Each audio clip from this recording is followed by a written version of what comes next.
Bon après-midi à tout le monde. Excusez-moi si je ne répondais pas à vos messages ces derniers jours. Comme vous savez, j'étais en déplacement. Je suis rentré le temps de récupérer un peu d'énergie, de discuter en privé, de réfléchir avec les frères parce que ce qui m'intéresse à moi aujourd'hui, c'est la solution à nos problèmes. Ce n'est pas analyser les problèmes parce que l'analyse de la situation africaine, nous l'avons faite, nous la connaissons, nous la maîtrisons, nous savons le pourquoi du chaos sur le continent africain. Donc, ce qu'il faut faire en ce moment, c'est dégager les solutions pour sortir l'Afrique de là. Et une chose doit être claire dans la tête de tout le monde. Je le répète depuis 10 ans. Ces gens-là n'arrêteront jamais si nous ne les faisons pas arrêter. La question c'est quoi? Qu'est-ce que nous devons faire pour faire arrêter ces gens-là? En ce moment où je vous parle, il y a la guerre partout dans le Sahel. Les soldats maliens sont au front. Grâce au bon Dieu, nous sommes en train de faire des victoires. Au Niger, c'est la même chose. Au Burkina, c'est la même chose. Cependant, ces mêmes occidentaux, c'est-à-dire cette élite globaliste, nazie, criminelle, sataniste, cette même oligarchie, pendant que nous sommes en train de combattre contre les armées informelles, créées, financées, pilotées par la CIA, l'MI6, la DGS française, c'est-à-dire les pays sous tutelle du grand démon américain, sont en train de mettre sur pied des attaques multiformes contre l'Afrique. Sur le plan monétaire, ils font tout pour nous empêcher, 15 pays, de sortir de cet esclavage monétaire. Je dis, mais combien de morts le franc CFA doit faire pour que ce génocide monétaire s'arrête? Ici en Occident, personne n'en parle, aucune institution, aucun gouvernement, c'est un sujet tabou. Et ce qu'ils sont en train d'essayer de faire, c'est nous faire accoucher un franc CFA bis, un peu modifié, leur permettant toujours d'avoir le contrôle sur la masse monétaire ouest-africaine, c'est-à-dire sur la masse monétaire africaine. Et ça, nous ne pouvons pas l'accepter. Aucun dirigeant africain ne pourra imposer aux Africains une monnaie arrimée aux devises européennes. Nous ne le permettrons pas. Ça, c'est que ça soit clair dans la tête de tout le monde.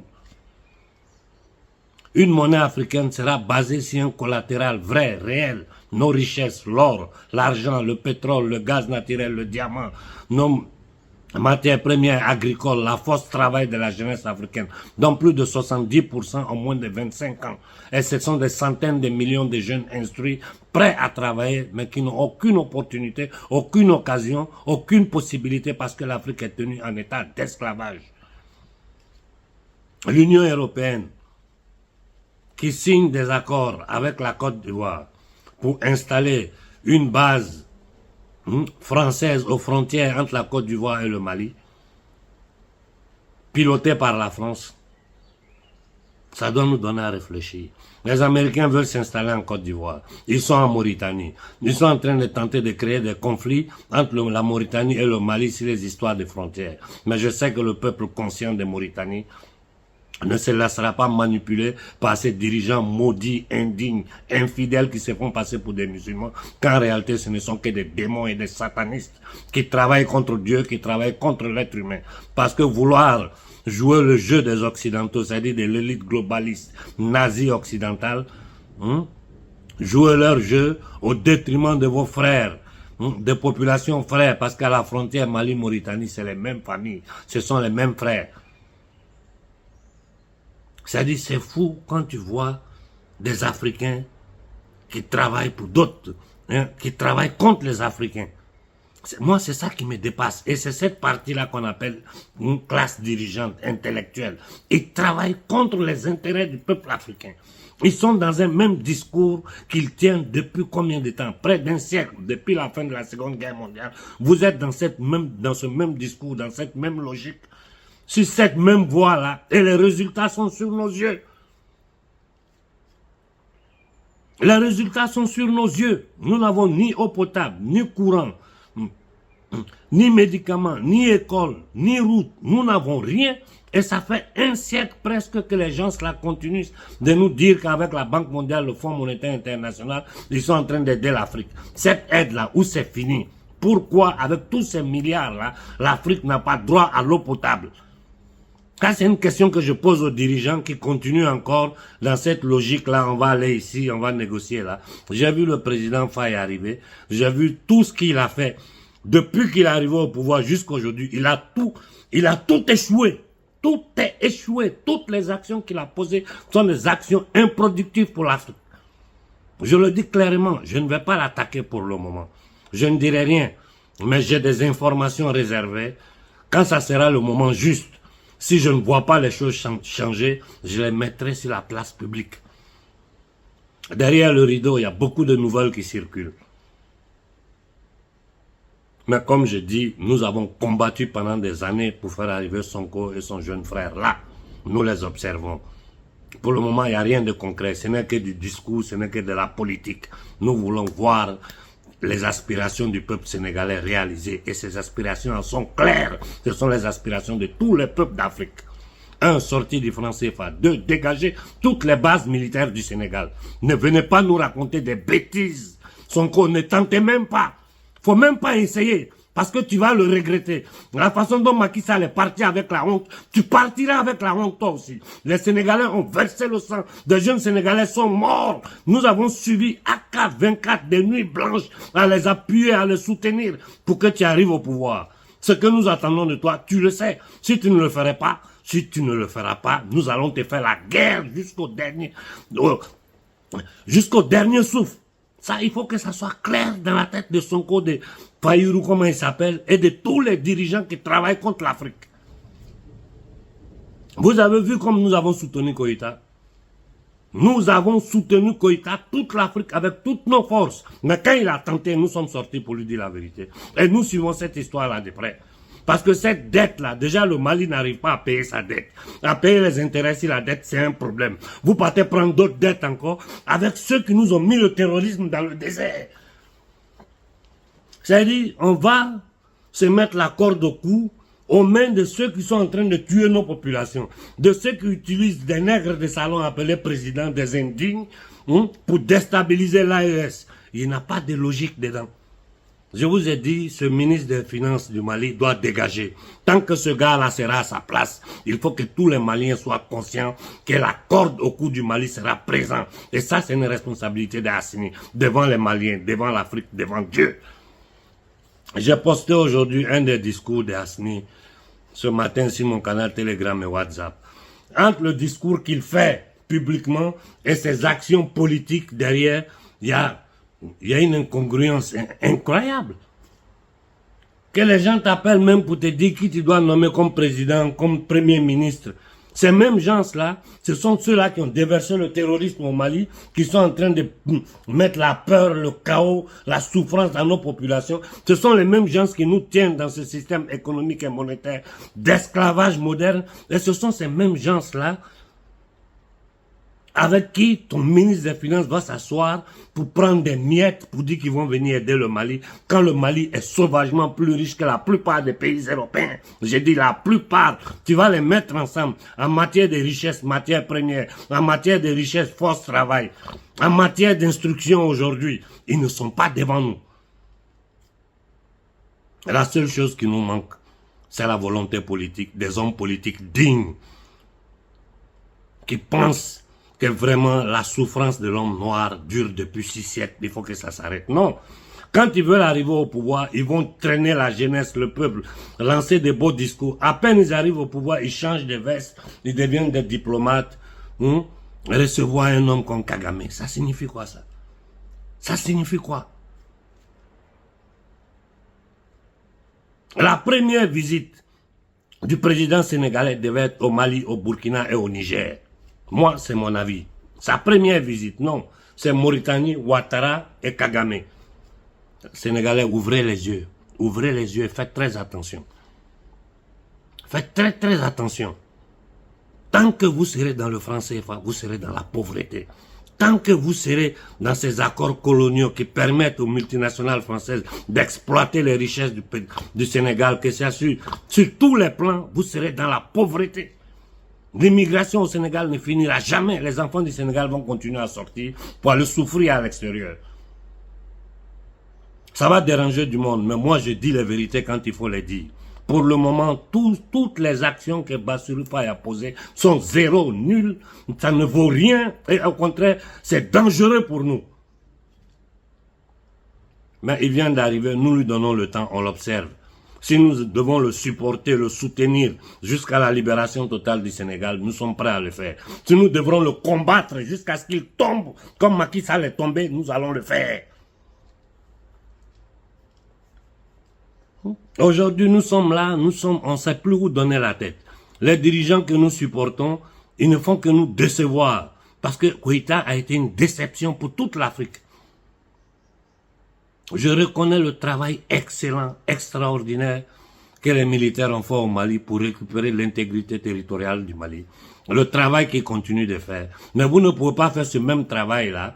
Les Maliens vont donner la vie. Nos populations sont dans la panique, dans la misère. Les responsables de ça, en bas, vous partez prendre leur argent, vous négociez avec eux. Il n'y a pas de logique dedans. Quand tout le monde sait que la Banque mondiale, le Fonds monétaire international, c'est la police des banques. C'est la police des banques qui ont été créées exprès pour endetter tous les peuples du monde. Et le système est créé de telle sorte que tu ne peux pas payer les dettes. Même pour payer les intérêts, si les dettes, c'est un problème. Même les pays occidentaux vivent la même situation. Aujourd'hui, en Occident, tout le monde est sur pied contre ces institutions-là. Ils veulent leur destruction. Il faut que nous soyons... on ne peut pas être schizophrène, borderline, bipolaire, dire tout et faire le contraire de tout. Ce n'est pas possible. Il faut que nous ayons une ligne de conduite. Il faut que nous ayons une projection claire de ce que nous voulons, où nous voulons arriver et quelles sont les voies et moyens pour y arriver. Et je vais profiter pour dire aux dirigeants de l'AES, par exemple, vous avez intérêt à nous laisser organiser la jeunesse. Vous avez intérêt. Vous avez intérêt à nous faire, à nous accompagner dans toutes les actions, même si de façon indirecte, que nous menons pour la libération de l'Afrique. Parce que sans nous, là, vous ne pourrez rien. Koïta, si demain nous te lâchons, toi, tu tombes.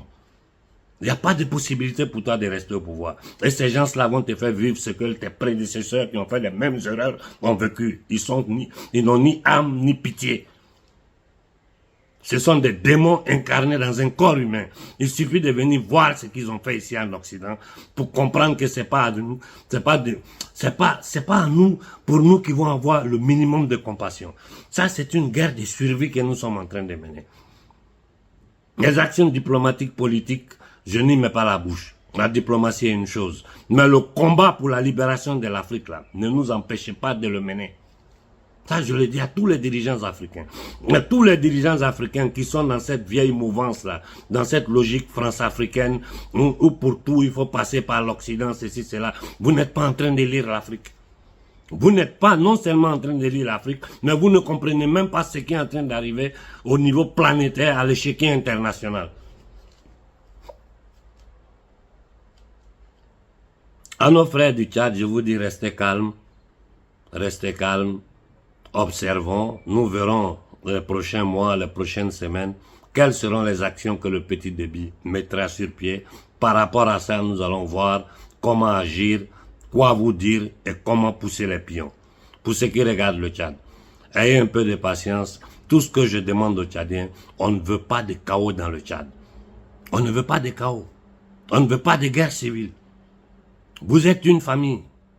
Indifféremment de la religion, de l'ethnie, de tout. Le Tchad vous appartient tous, vous êtes tous des Tchadiens. Si le Tchad va bien, c'est tout le monde qui vit bien au Tchad. Si le Tchad va mal, c'est tout le Tchad qui souffre. Et les seuls à bénéficier de ça sont toujours nos ennemis exogènes qui ont tenu le Tchad dans cette pauvreté, qui ont tenu le Tchad comme une base militaire stratégique. Donc attendons, donnons le temps au petit débit, d'ici 2-3 mois, on va voir les actions qu'il va poser. Par rapport à ça, nous vous dirons, nous devons le soutenir ou bien nous devons trouver une autre solution pour nous débarrasser de lui.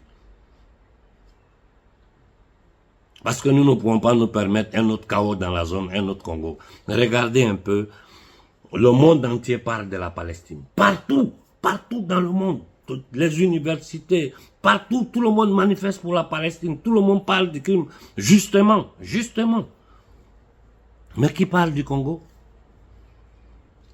qui parle du Congo, où c'est 1000 fois plus grave qu'en Palestine, en Ukraine. Ce qui se passe au Congo, là, c'est 1000 fois plus grave que Palestine, Ukraine, toutes les guerres mises ensemble. 18 millions de morts, 3 décennies de souffrance, population déplacée, bombardée par le M23.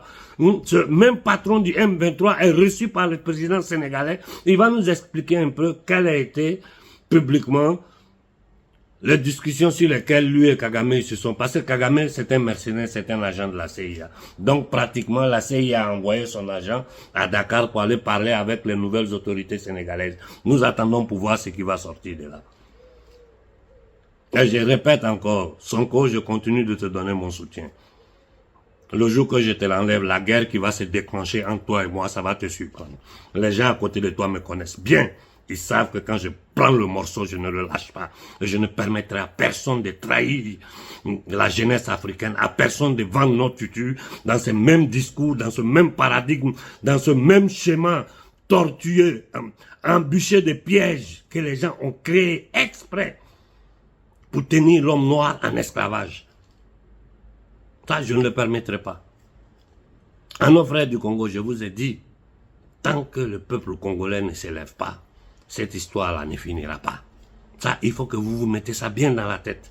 Et plus nous allons en avant, plus ces gens-là vont créer encore des situations, ils vont combiner des choses pour permettre au chaos de s'augmenter. Aujourd'hui, peut-être au Congo-Brazza, ils sont déjà en RCA, ils ont tout l'Est du Congo. Ça dit, les gens sont en train de nous agresser. Ça, c'est pire même que quand ils venaient avec les bateaux enchaîner nos ancêtres. C'est pire même que la colonisation. Parce que maintenant, ils sont cachés derrière et c'est d'autres noirs, ils utilisent pour tuer d'autres noirs pour leurs intérêts personnels. Mais vous vous rendez compte de cette méchanceté-là? Vous vous rendez compte de l'indignité, la méchanceté, l'inconscience de ce que nous appelons intellectuels africains? Tu sors d'un peuple qui est tenu en esclavage depuis 600 ans. Tu vois tout le mécanisme que les gens ont mis dans le temps et dans l'espace. De la violence brutale, physique, à l'aliénation mentale, culturelle, et aujourd'hui à la violence économico-financière que nous subissons. Et vous êtes là, vous continuez dans ce même discours, avec ces mêmes gens-là. Mais est-ce que vous êtes normal? Est-ce que vous êtes normal?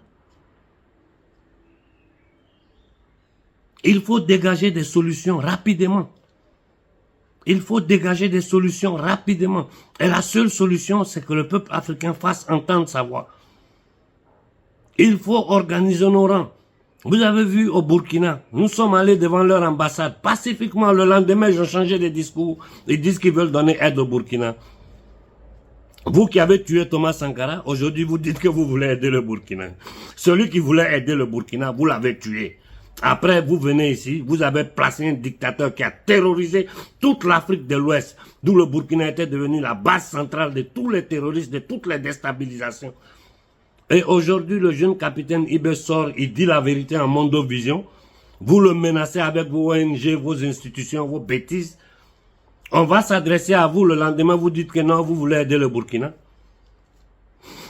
Comment nous pouvons penser que des gens qui ont terrorisé le Mali pendant 10 ans peuvent nous aider économiquement à nous développer? C'est que nous, on n'est pas normal. Ou il y a quelqu'un qui a trahi, ou il y a quelqu'un qui a peur. Aujourd'hui, on parle de gouvernement malien en exil. Qui est derrière tout ça? Les armées occidentales aux frontières de la Côte d'Ivoire. L'Algérie qui est en train de jouer leur jeu, qui est une honte pour l'Algérie. Parce que les Algériens ont versé le sang pour se libérer. Aujourd'hui, des dirigeants francs-maçons vendus, minables, qui travaillent pour les intérêts des marchands de la monnaie, de la dette et de la mort, contre leur peuple, contre notre peuple. Et on appelle ces gens-là dirigeants. Honte aux dirigeants algériens, honte aux misérables dirigeants de la Mauritanie. Parce que le peuple mauritanien ne vous permettra pas de créer un chaos entre des peuples frères qui vivent là pour les intérêts des entités démoniaques qui sont en train de verser le sang partout sur cette planète. Et je reviens répéter ici, moi je ne suis pas dans du matu-vu. Moi je veux les choses claires, concrètes. Et je sais que ce combat est facile à gagner. Comme je dis, notre nombre est notre force. Notre nombre est notre force. Nous devons nous organiser les prochaines semaines pour pouvoir lancer une manifestation à échelle de l'AES, Mali, Burkina, Niger, de façon pacifique.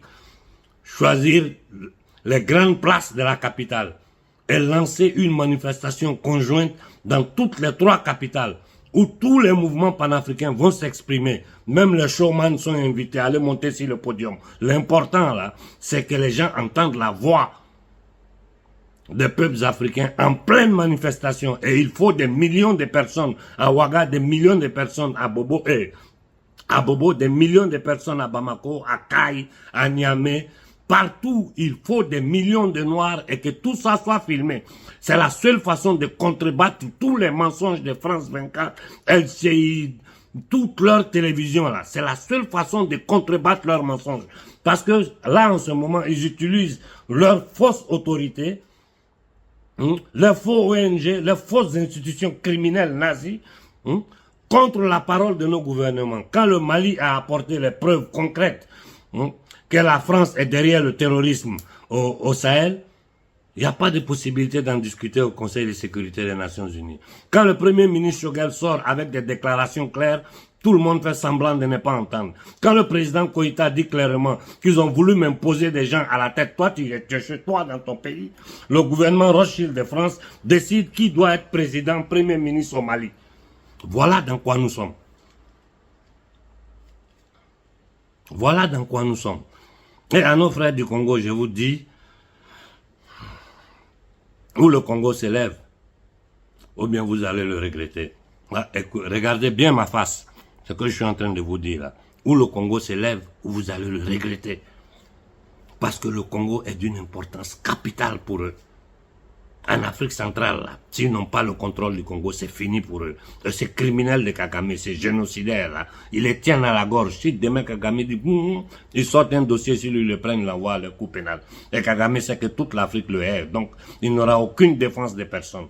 Il est prêt à mourir pour se protéger, pour les intérêts de ceux qui l'ont mis là, c'est-à-dire la CIA. Tshisekedi, ça vaut pas la peine, hein. Il faut que nous soyons honnêtes avec nous-mêmes. Tshisekedi, ça vaut pas la peine. Il faut que le peuple congolais s'élève en masse devant l'ambassade des États-Unis, de la France et de la Grande-Bretagne pour donner le courage aux militaires dignes, aux Wazalendo, aux hommes dignes du Congo de pouvoir prendre la parole. Parce que quand le peuple s'élève, là, ceux qui ont le courage, les patriotes, là, ils ont le courage de se présenter. Quand le peuple est assis, tu vas te lever toi seul, ils vont t'abattre. Les pasteurs dans vos églises, parlez de ça à vos fidèles. Les prêtres dans vos églises, parlez de ça à vos fidèles. Les imams, parlez de ça à vos fidèles. Que nous nous réunissons tous devant les ambassades de France, de Grande-Bretagne et d'Amérique à Kinshasa. Parlez à vos fidèles. De façon pacifique. En allant avec des pancartes claires, des revendications claires, des propos clairs. Nous savons qui est derrière ça. Pourquoi vous avez provoqué la tuerie au Rwanda pour pouvoir déclencher ce chaos au Congo. Nous connaissons l'histoire, nous savons toute la vérité. Voilà la solution pour le Congo.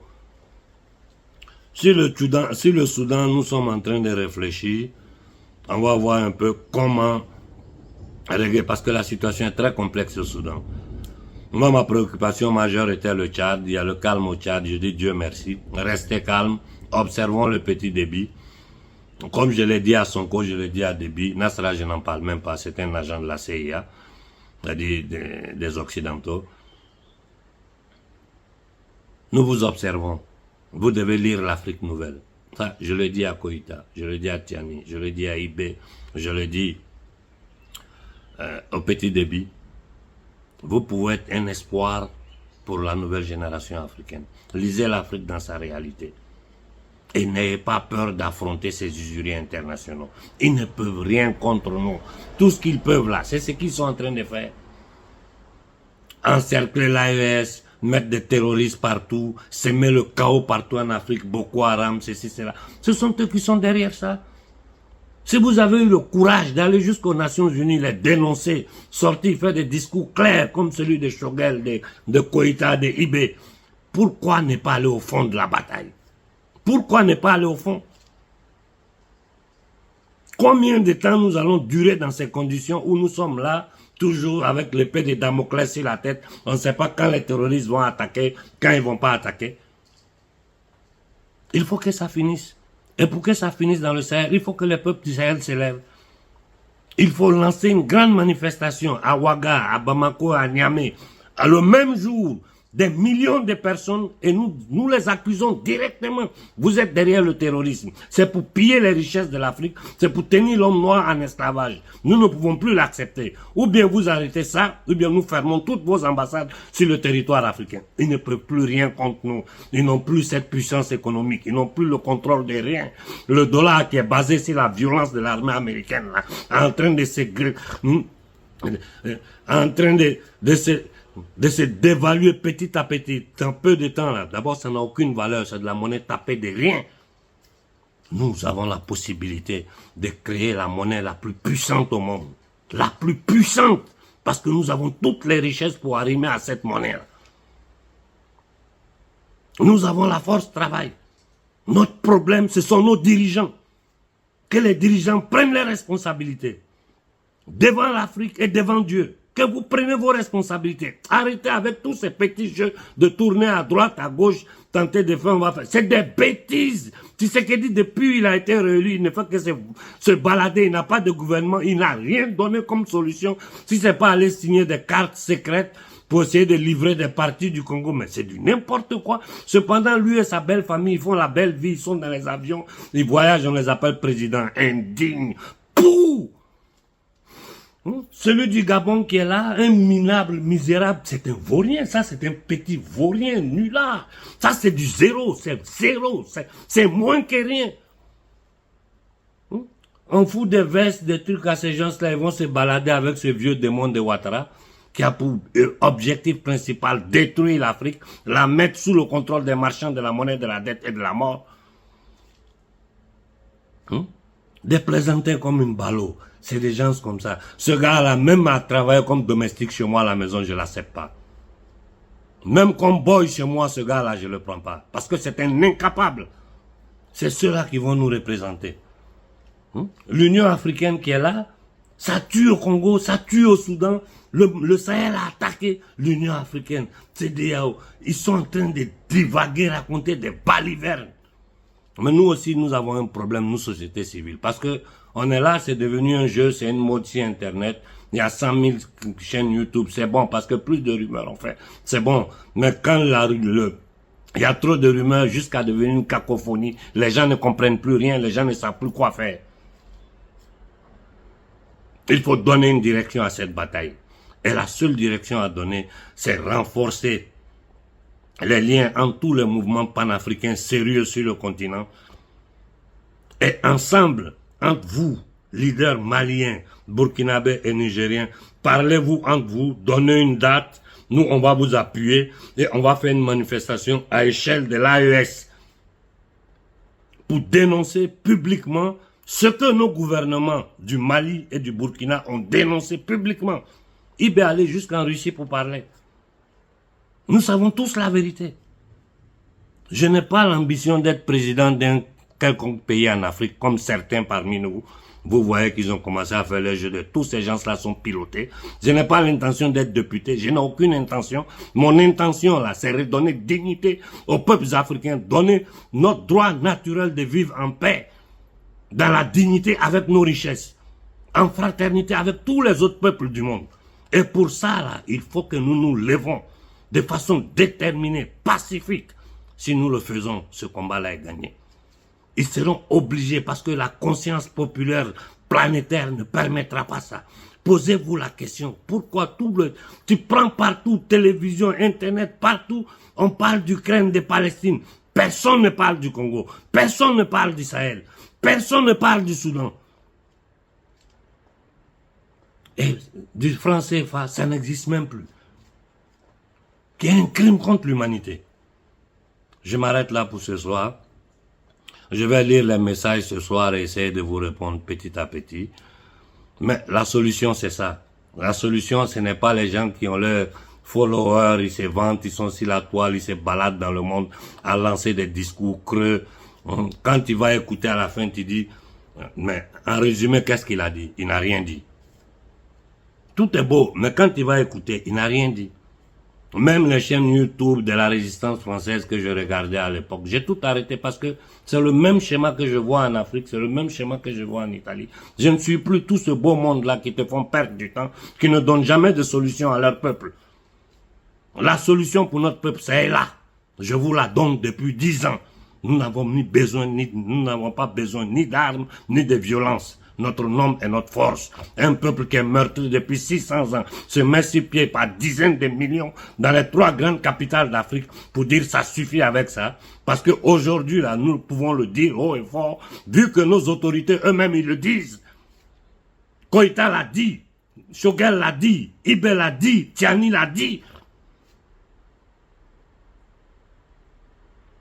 Prenons nos responsabilités, organisons nos troupes et sortons du matu-vu, de l'amusement, de ces petites choses qui ne servent à rien. L'heure est grave, l'heure est très grave. Il y a certains dangers qui menacent l'Afrique, dont aujourd'hui je ne vais pas en parler parce que c'est d'autres thèmes, mais c'est tout un plan organisé que ces gens sont sur pied. Il faut pouvoir démonter ça. Pour pouvoir démonter, il faut anticiper.